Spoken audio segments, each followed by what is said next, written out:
सुना है आज समंदर को बड़ा गुमान आया है, सुना है आज समंदर को बड़ा गुमान आया है, उधर ही ले चलो कश्ती जिधर तूफान आया है। नमस्कार दोस्तों, गुड इवनिंग, राधे राधे, जय श्री कृष्णा। मैं आपका अपना मित्र रणजीत सिंह स्वागत करता हूं आप सभी लोगों का गुरुकुल क्लासेस के इस ऑनलाइन मंच पर, और उपस्थित हुआ हूं आज एक शानदार, जानदार और धमाकेदार सेशन के साथ। जैसा कि पिछली कक्षा के अंतर्गत आपने पढ़ा था वर्ण विचार का पार्ट 1, और आज मैं उपस्थित हुआ हूं उसी क्रम को गति प्रदान करने के लिए और लेकर के आया हूं वर्ण विचार के पार्ट 2 को। तो चलिए बिना समय गंवाए हम आरंभ करते हैं इस वर्ण विचार की यात्रा को। और कल की कक्षा में हम लोगों ने चर्चा की थी वर्ण निर्मित किससे हुआ है, ध्वनि किसको कहते हैं, वर्ण कहते किसको हैं, वर्ण के भेद कौन कौन से होते हैं, तथा स्वर और व्यंजन वर्णों पर हमने चर्चा की थी। तो आइए अब आगे बढ़ते हैं और बात करते हैं वर्ण विचार पर।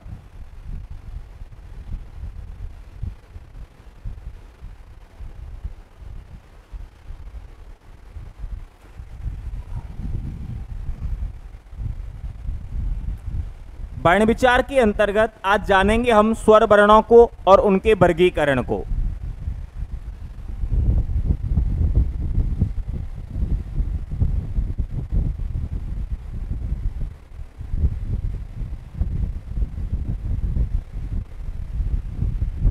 स्वर वर्ण, पिछली कक्षा में मैंने आप लोगों को बतलाया कि निरवरोध रूप से उच्चरित होने वाले वर्ण स्वर वर्ण कहलाते हैं। मैंने आपको यह भी कहा कि जिन वर्णों का उच्चारण करते समय मुख से निकलने वाली ध्वनि या वायु मुख के अंदर बिना रुके सीधे बाहर निकल जाती है, उनको स्वर वर्ण कहा जाता है। साथ में यह भी कहा मैंने आप लोगों को कि स्वतंत्र रूप से उच्चरित होने वाले वर्ण क्या कहलाते हैं, स्वर वर्ण कहलाते हैं। तो जिन वर्णों को भाषा में बोलने के लिए या लिखने के लिए अन्य किसी वर्ण की मदद की आवश्यकता नहीं होती है, उन्हें स्वर वर्ण कहा जाता है। और जैसा कि सन 2011 में पटवार परीक्षा के अंतर्गत पूछा गया था कि स्वर वर्णों को अन्य किस नाम से जाना जाता है, तो याद रहे ये जो स्वर वर्ण हैं इन्हें अच वर्ण के नाम से भी जाना जाता है, और ये संख्यात्मक होते हैं आपके 11। कभी भी पूछा जाए कि स्वर वर्ण संख्यात्मक कितने होते हैं, तो स्वर वर्ण संख्यात्मक होते हैं 11। होते कौन से हैं ये संख्यात्मक, तो आइए एक नजर इस बात पे भी हम डालते हैं।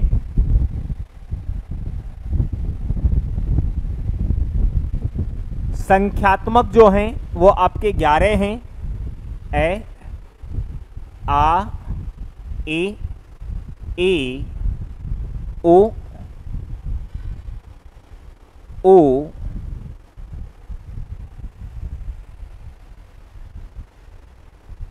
रे, ए, ओ, औ। अब बात आती है कि जो स्वर वर्ण हैं, याद रखना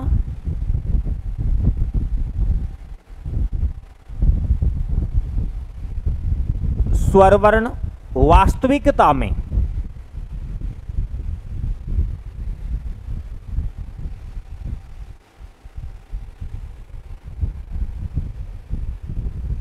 स्वर वर्ण वास्तविकता में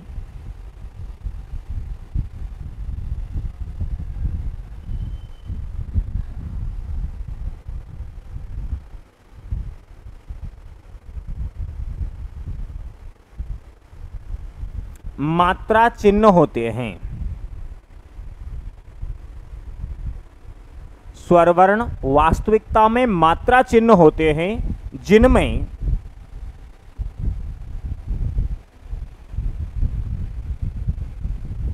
ह्रस्व एक स्वर की,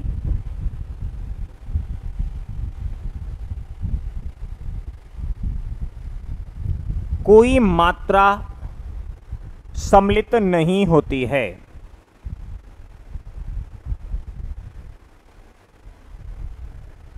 अब जब इसकी कोई मात्रा नहीं होती तो इसे किस नाम से पुकारा जाता है, ये भी आप लोग याद रखें। इसे सहयोगात्मक स्वर के नाम से।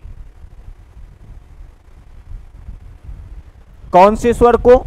तो इस ए को, क्योंकि बाकी का सभी की मात्राएं होती हैं।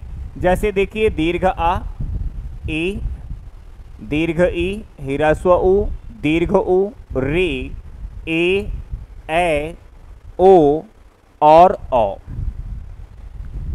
यहां इस री की कोई मात्रा सम्मिलित नहीं होती है और ये केवल तत्सम शब्दों के साथ प्रयुक्त होती है, जिस पर हम पिछली कक्षा में भी चर्चा कर चुके हैं। और ह्रस्व ए की कोई मात्रा सम्मिलित नहीं होती तो इसे सहयोगात्मक स्वर के नाम से, इसे सहयोगात्मक स्वर के नाम से जाना जाता है। अब आपके मन में एक प्रश्न आ रहा होगा कि स्वरवर्ण माना की क्या है, मात्रा चिन्ह है। तो बात यह आती है कि मात्रा किसको कहा जाता है, मात्रा किसको कहें।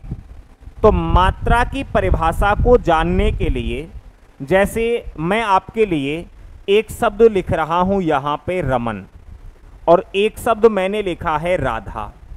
अब आप लोग इसका उच्चारण कीजिए और देखिए कि यहां रमन शब्द में समय अधिक लग रहा है या राधा शब्द में समय अधिक लग रहा है। जब आप इसका उच्चारण करोगे तो पाओगे कि राधा शब्द में समय अधिक लगा। उसका कारण क्या है? जैसे रमन में ये जो रे है, रे के साथ प्रयुक्त हुआ है, और इसमें भी रे के साथ प्रयुक्त हो रहा है आ।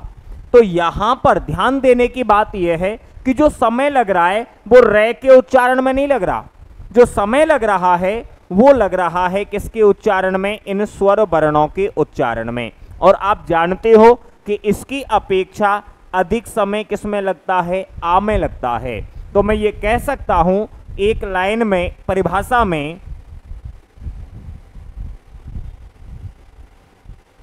स्वर वर्णों के उच्चारण में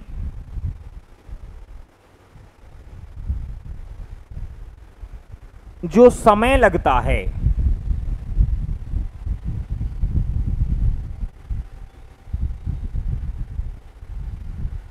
उसे मात्रा कहते हैं। स्वर वर्णों के उच्चारण में जो समय लगता है उसे मात्रा कहते हैं। या ये भी कहा जा सकता है कि व्यंजन वर्णों के लिखने में स्वरों का जो रूप काम में आता है उसको भी क्या कहा जाता है? मात्रा कहा जाता है। या ये कहा जाए कि स्वर वर्णों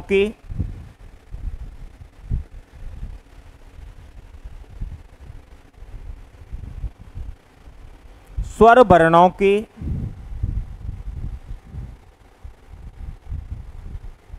उच्चारण के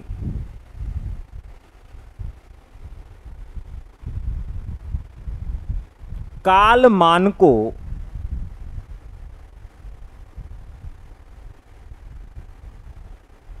मात्रा कहा जाता है। अब आप कहोगे कालमान से तात्पर्य क्या है? तो याद रखना, कालमान का मतलब होता है समय सीमा। स्वर वर्णों के उच्चारण के कालमान यानी समय सीमा को ही क्या कहते हैं? मात्रा कहते हैं। तो उम्मीद है यहां तक की बातें आपको अच्छे से समझ में आ गई होंगी। स्वरों की परिभाषा पर हम कल चर्चा कर चुके थे और आज मौखिक रूप में फिर से हमने उसको रिपीट किया। स्वर संख्यात्मक 11 होते हैं जो आपके सामने हैं। स्वर वर्ण वास्तविकता में मात्रा चिन्ह होते हैं जिनमें ह्रस्व ए की कोई मात्रा नहीं होती। ऋ का अस्तित्व केवल तत्सम शब्दों के साथ निहित रहता है और मात्रा किसको कहते हैं वो आपने अभी जाना है। तो आइए अब हम चर्चा करते हैं स्वर वर्णों के वर्गीकरण पर। यहां से आपका टॉपिक प्रॉपर शुरू होता है।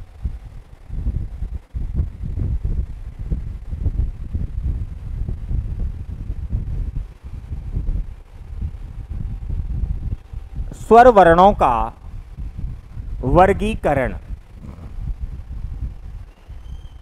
और स्वर वर्णों का वर्गीकरण 6 आधारों पर किया जाता है। याद रखना कितने आधारों पर?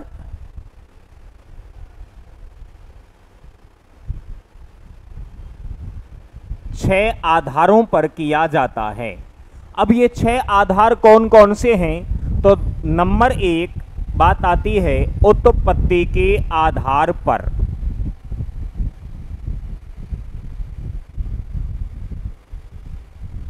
उत्पत्ति के आधार पर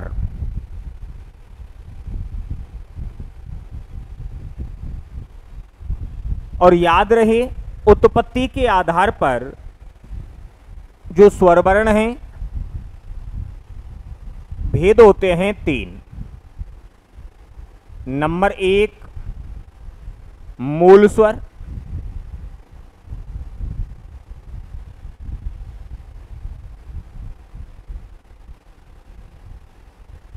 और दूसरा होता है आपका संधि स्वर,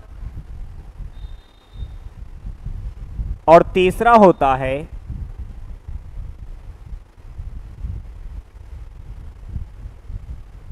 संयुक्त स्वर। इसके बाद दूसरा वर्गीकरण आप पढ़ोगे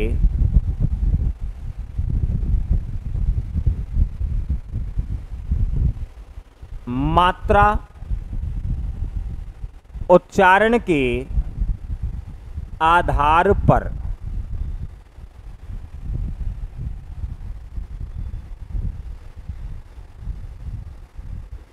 और मात्रा उच्चारण के आधार पर स्वर वर्णों के मुख्यतः भेद तो हम 2 पढ़ते हैं, लेकिन हम आपको यहां 3 पढ़ाएंगे। मुख्यतः 2 होंगे। नंबर 1 ह्रस्व स्वर या एक मात्रिक स्वर। दूसरा आप पढ़ोगे दीर्घ स्वर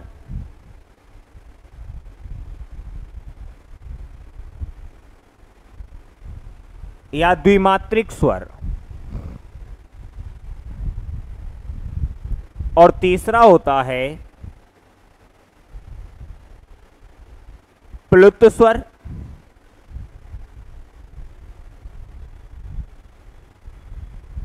या त्रिमात्रिक स्वर। ह्रस्व स्वर या एक मात्रिक स्वर, दीर्घ स्वर या द्विमात्रिक स्वर, प्लुत स्वर या त्रिमात्रिक स्वर, जिसमें हिंदी के अकॉर्डिंग ये आपके 2 मुख्य भेद होते हैं और प्लुत स्वर को हम अप्रत्यक्ष भेद के रूप में यहां पर अध्ययन करते हैं। इसके बाद हम चर्चा करते हैं तीसरे भेद पर, और तीसरा भेद होता है आपका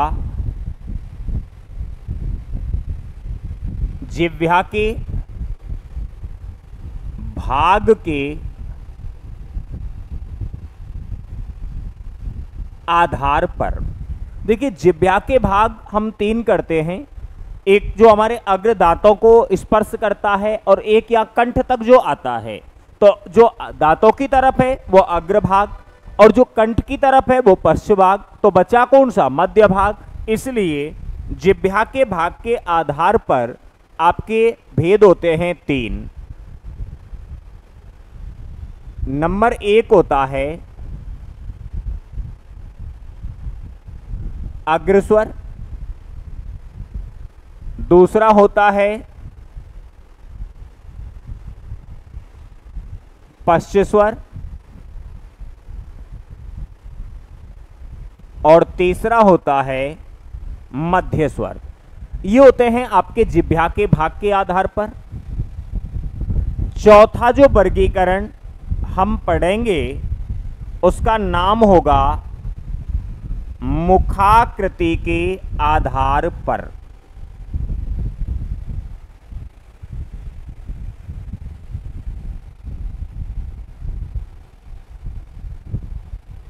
मुखाकृति के आधार पर।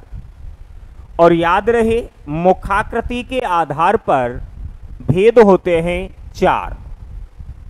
नंबर 1 आप पढ़ोगे समृत स्वर, दूसरा पढ़ोगे आप अर्धसंवृत स्वर। तीसरा आप पढ़ोगे विव्रत स्वर। और चौथा भेद होता है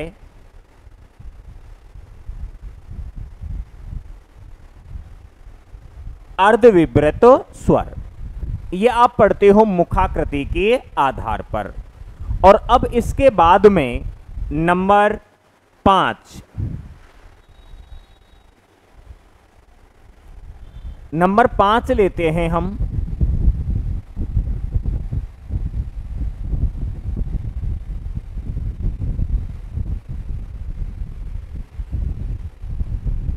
ओष्ठाकृति के आधार पर। ओष्ठाकृति के आधार पर बात की जाए तो आपके स्वरों के भेद होते हैं 2। नंबर 1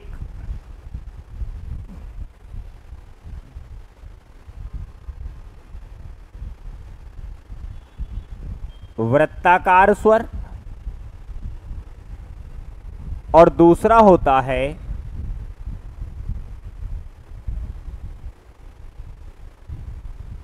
अवृत्ताकार स्वर। और अब लास्ट आधार में लिखने वाला हूं जिसका नाम होता है वायु के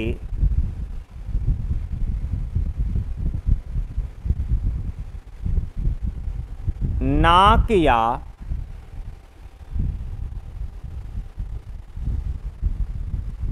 मुख से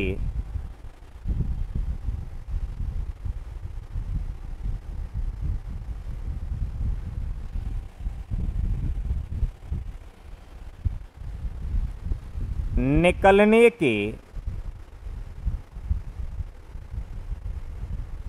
आधार पर। तो आप लोग मुझे कमेंट्स बॉक्स में जरूर बताएं कि वायु के नाक या मुख से निकलने के आधार पर कितने भेद होते हैं। और ये सारणी, ये आज की क्लास आपके लिए बहुत ही खास होने वाली है, क्योंकि मैं एक एक आधार पर व्याख्या यहां अभी प्रस्तुत करने वाला हूं। याद रखना, जो वर्गीकरण आपके सामने रखा है ये केवल नाम मात्र है। अभी हम इस पर चर्चा करेंगे। उत्पत्ति के आधार पर तीनों भेदों को पढ़ेंगे, वर्णों को जानेंगे, एक एक करके सारे आधारों को हम इस प्रकार से यहां पर पढ़ने वाले हैं। तो वायु के नाक या मुख से निकलने के आधार पर भेद होते हैं 2। और नंबर 1 होता है आपका अनुनासिक स्वर।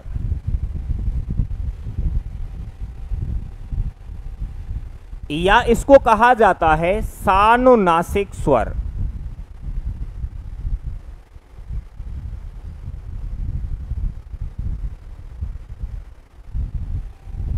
और दूसरा होता है आपका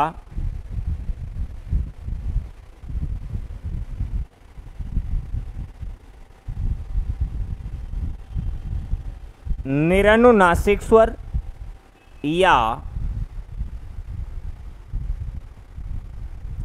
अननुनासिक स्वर।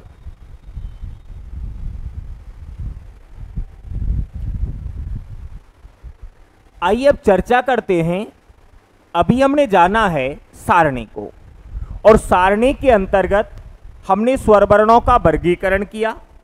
वर्गीकरण के अंतर्गत हमने चर्चा की कि स्वर वर्णों का वर्गीकरण कितने आधारों पर किया जाता है। तो स्वर वर्णों का वर्गीकरण प्यारे विद्यार्थियों 6 आधारों पर किया जाता है, जिसमें नंबर 1 उत्पत्ति के आधार पर, पहला हुआ मूल स्वर, दूसरा संधि स्वर, तीसरा संयुक्त स्वर। इसके बाद हमने चर्चा की मात्रा उच्चारण के आधार पर। मुख्यतः भेद 2 होते हैं, पढ़ेंगे 3 भेद, ह्रस्व स्वर या एकमात्रिक स्वर, दीर्घ स्वर या द्विमात्रिक स्वर, प्लुत स्वर या त्रिमात्रिक स्वर। और इसके बाद आगे हमने चर्चा की जिह्वा के भाग के आधार पर। तो भेद होते हैं 3, नंबर 1 अग्र स्वर, पश्च स्वर, और तीसरा होता है आपका मध्य स्वर। और इसके बाद चर्चा की हमने मुखाकृति के आधार पर। मुखाकृति के आधार पर आपके स्वर के भेद होते हैं 4, समृत स्वर, अर्धसमृत स्वर, विव्रत और अर्धविव्रत। और इसके बाद में हमने चर्चा की है ओष्ठाकृति के आधार पर भेद हुए दो, वृत्ताकार स्वर या वृत्तमुखी स्वर या वर्तुलाकार स्वर या गोलक स्वर। और इसके बाद में वायु के नाक या मुख से निकलने के आधार पर भेद होते हैं दो, नंबर 1 अननुनासिक स्वर या सानुनासिक स्वर और दूसरा होता है निरनुनासिक या अननुनासिक स्वर। और चलिए अब इस क्रम को व्याख्या का रूप देते हैं, जिसका आप लोग इंतजार कर रहे हो कि सर नाम ही बताओगे या इनके कंटेंट को भी बतलाओगे। तो आप निश्चिंत रहिए, कंटेंट अब आपका शुरू करते हैं। और पहला जो वर्गीकरण आधार था जिसका नाम था उत्पत्ति के आधार पर, उत्पत्ति के आधार पर स्वर वर्णों के भेद।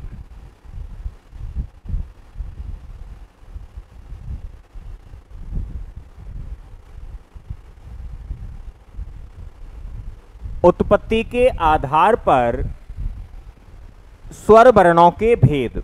उत्पत्ति के आधार पर स्वर वर्णों के भेद होते हैं 3।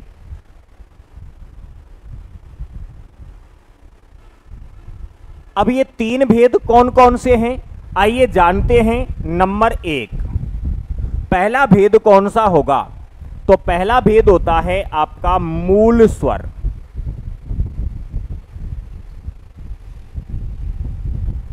और मूल स्वर कहेंगे किसको? तो याद रहे, मूल का शाब्दिक अर्थ क्या होता है? मूल का मतलब होता है जड़। मैं कह सकता हूं फर्स्ट स्टेज, मैं कह सकता हूं प्रारंभिक स्थिति। जो आपके 11 स्वर है, ये जो आपके 11 स्वर हैं, आपके ऐसे लेकर के औ तक के जो 11 स्वर हैं, इनकी जो जड़ हैं, जहां से बाकी के स्वरों का उद्भव हुआ है, बाकी के स्वरों की उत्पत्ति हुई है, उनकी मूल जो जड़ हैं वो आपके 4 वर्ण होते हैं। लेकिन पहले जानते हैं कि मूल स्वर कहेंगे किसको। तो याद रखना, हिंदी वर्णमाला में, हिंदी वर्णमाला में परंपरागत रूप से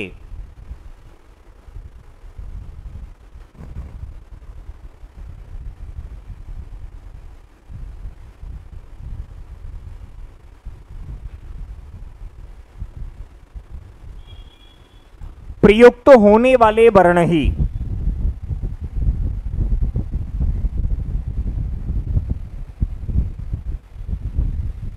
हिंदी वर्णमाला में परंपरागत रूप से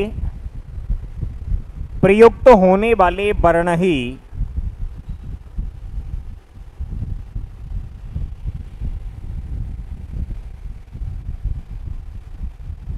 मूल स्वर कहलाते हैं।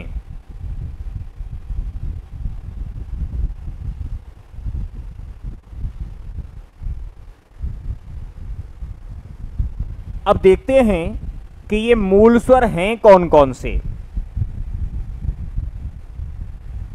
याद रखना, इसके अंतर्गत आपके ये 4 वर्ण ए, ओ और रे।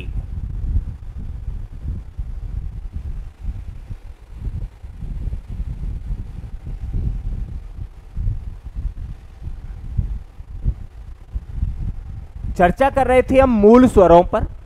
मूल स्वर हैं कौन से वर्ण?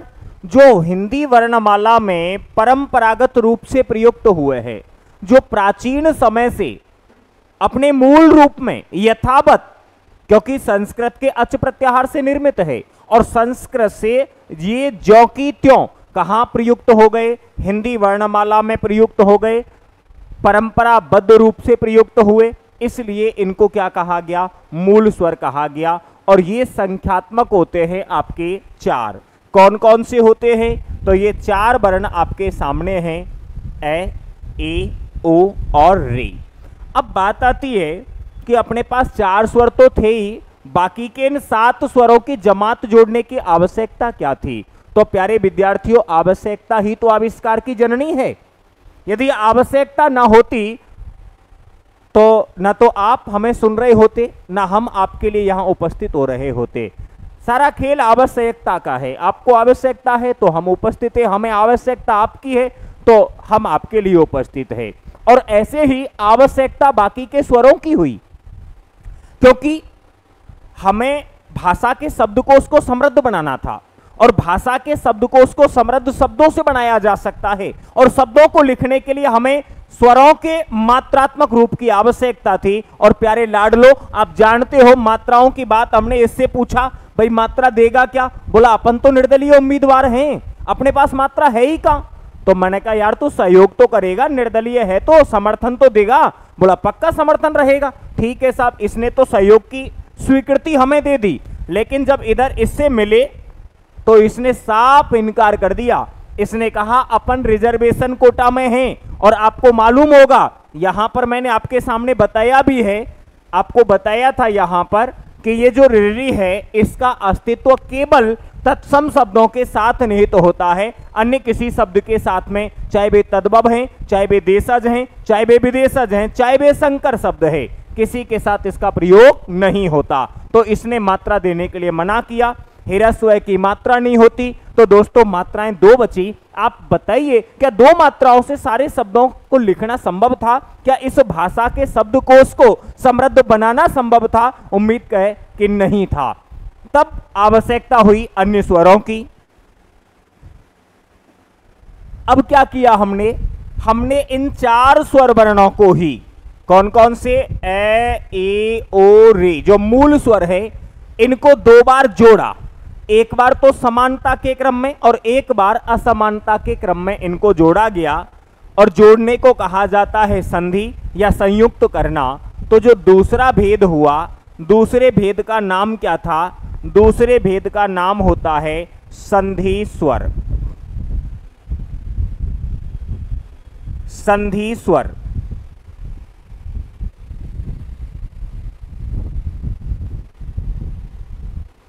अब संधि का शाब्दिक अर्थ होता है मेल करना, योग करना, जोड़ करना।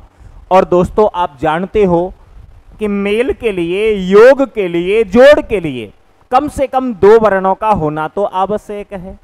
अब चाहे वो मेल व्यक्तियों के मध्य हो, वर्णों के मध्य हो, अंकों के मध्य हो, चाहे वो शब्दों के मध्य में हो, कम से कम दो तो होने चाहिए। क्योंकि अकेला तो हंसता भला न रोता भला, अरे ये लोकोक्ति है। अकेला हंसता भला न रोता भला कहने से तात्पर्य है कि सुख दुख में साथी होना आवश्यक है। तो जोड़ने के लिए भी दो वर्णों का होना आवश्यक है। और हमने जो मेल किया वो किया मूल स्वर वर्णों के अंतर्गत।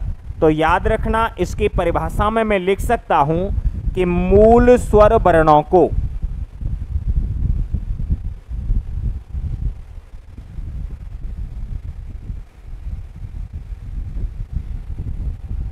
मूल स्वर वर्णों को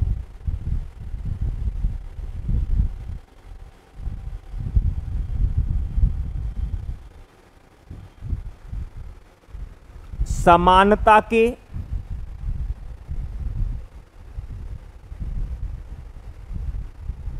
क्रम में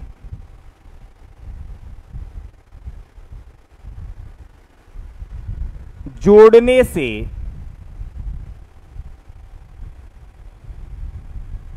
उत्पन्न स्वर वर्ण ही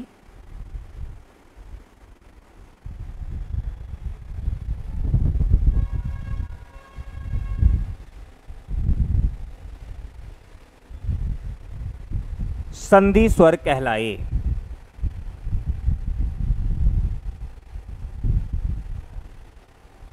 कहने से तात्पर्य यह है कि हमने जो मूल स्वर हैं इनको समानता के क्रम में जोड़ा, और समानता के क्रम में जोड़ने से जो स्वर उत्पन्न हुए उन्हीं को क्या कहा गया? उन्हें मूल स्वर कहा गया। जैसे देखिए,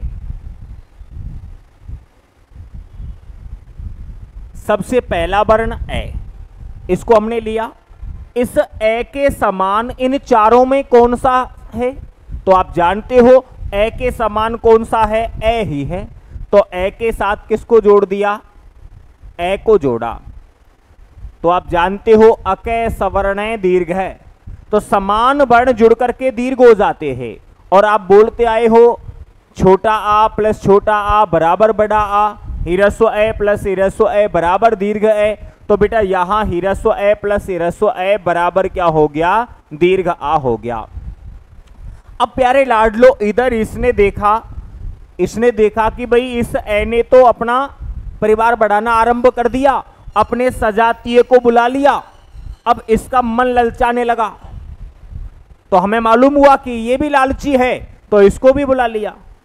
तो इसको भी समानता के क्रम में ई के साथ ई को जोड़ दिया। तो इधर ह्रस्व ई प्लस ह्रस्व ई बराबर हो गया क्या, दीर्घ ई। अब बात आई साहब कि इधर ये ऊ देखने लगा कि सब लोग अपने अपने परिवार में वृद्धि कर रहे हैं। तो मैंने इसको कहा, मैंने कहा तू पीछे क्यों रहता है भाई, तू भी आ। इसको बुलाया, ह्रस्व ऊ प्लस ह्रस्व ऊ बराबर हो गया दीर्घ ऊ। अब दोस्तों इधर जो ये रिजर्वेशन कोटा वाली बैठी थी, जी ललचाए रहा नहीं जाए, लेकिन हमसे सीधा सीधा कहा भी नहीं जाए, इसने भी संधि की, इसी क्रम में संधि की, ह्रस्वरी प्लस ह्रस्वरी बराबर हुआ क्या, दीर्घ री। लेकिन दोस्तों आप जानते हो कि जिसका प्रयोग ही नहीं होता उसको हम मान्य नहीं करते। और आपको मालूम है कि इस वर्ण का प्रयोग केवल कहाँ है, संस्कृत में हुआ है, इसका प्रयोग वेदों में हुआ है। जैसे अभी मैं आपके लिए लिख रहा हूं वक्तृजुता या होत्रिकार या मित्रित, इस प्रकार के जो शब्द है ये आपके वेदों में और उपनिषदों में प्रयुक्त है। क्योंकि पहले ही मैं आपके सामने क्लियर कर चुका हूं कि जो री है, इस री का अस्तित्व भी किन शब्दों के साथ है, तत्सम शब्दों के साथ है। तो ये तद्भव शब्दों में, देशज शब्दों में और विदेशज शब्दों में तथा संकर शब्दों में प्रयुक्त न होने के कारण इसको ही मान्य नहीं किया गया, जिसमें ये तो दीर्घ री है।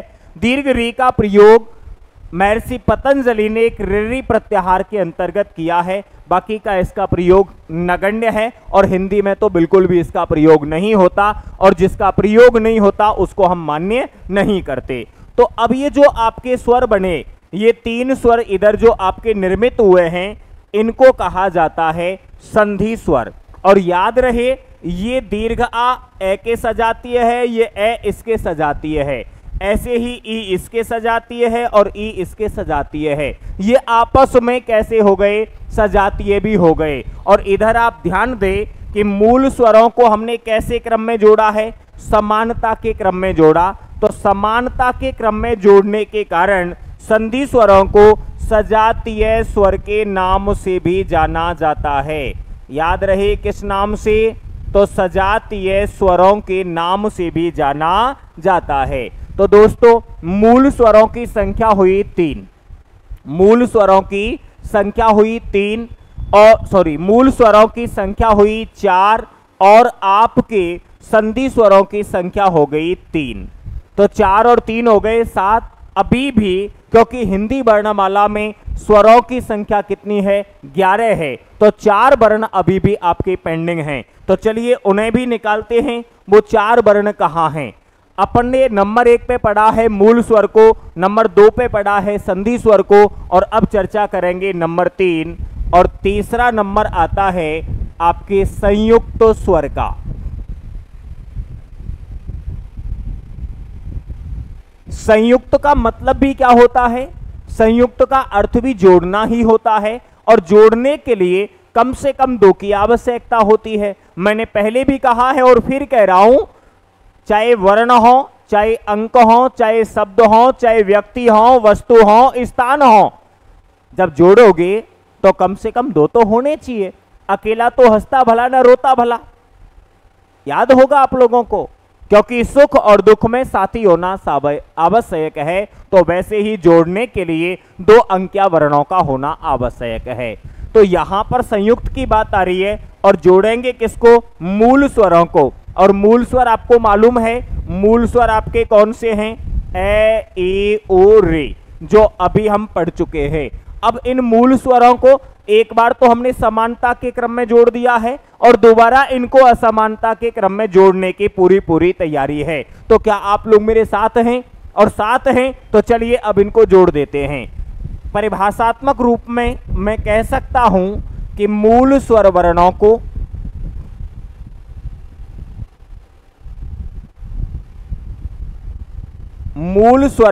को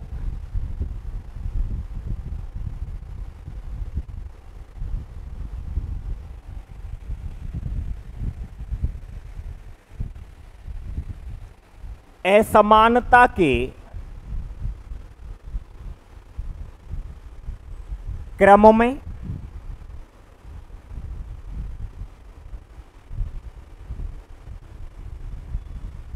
जोड़ने से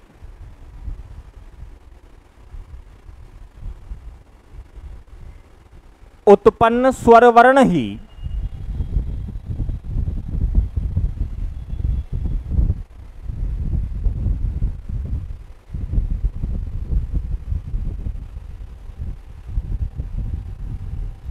संयुक्त स्वर कहलाते हैं।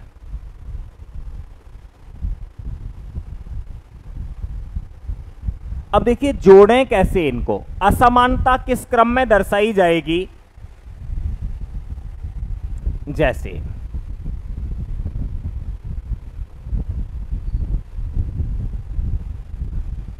सबसे पहला मूल स्वर आपका कौन सा है?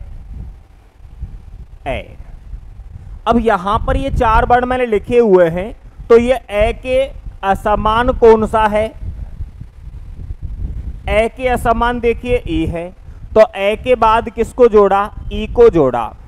और जब आप संधि को पढ़ते हो और संधि में गुण संधि को पढ़ते हो तो आधा गुणा सूत्र के अनुसार ए प्लस ई बराबर क्या होता है?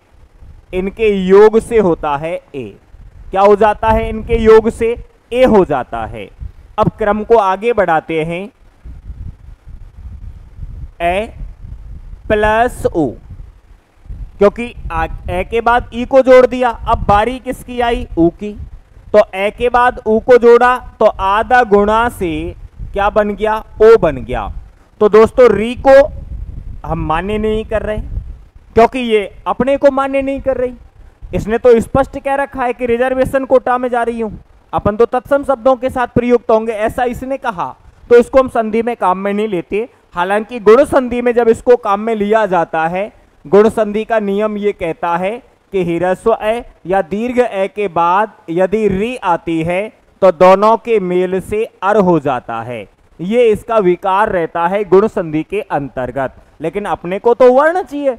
अब ऐसी स्थिति में आप कह रहे होंगे सर 2 ही प्राप्त हुए हैं, प्राप्त तो 4 होने थे, 2 प्राप्त नहीं हुए। यह प्रश्न रीट पात्रता परीक्षा में पूछा भी जा चुका है कि 8 स्वरों के उत्पत्ति के अनुसार 8 स्वरों के बाद अपभ्रंश के किन 2 स्वरों का उद्भव हुआ। तो अब यहां पर इसको हम स्वर ही तो मान्य कर रहे हैं, और ह्रस्व ए क्या है? सहयोगात्मक स्वर है। अब ये उत्पन्न हो गया, इसके बाद तब इसका मेल ए के साथ कराया, और इसका मेल कराने से वृद्धि रेची से बना क्या? ए। और ऐसे ही ए के साथ हमने ओ का मेल कराया तो वृद्धि रेची सूत्रानुसार प्राप्त हुआ ओ।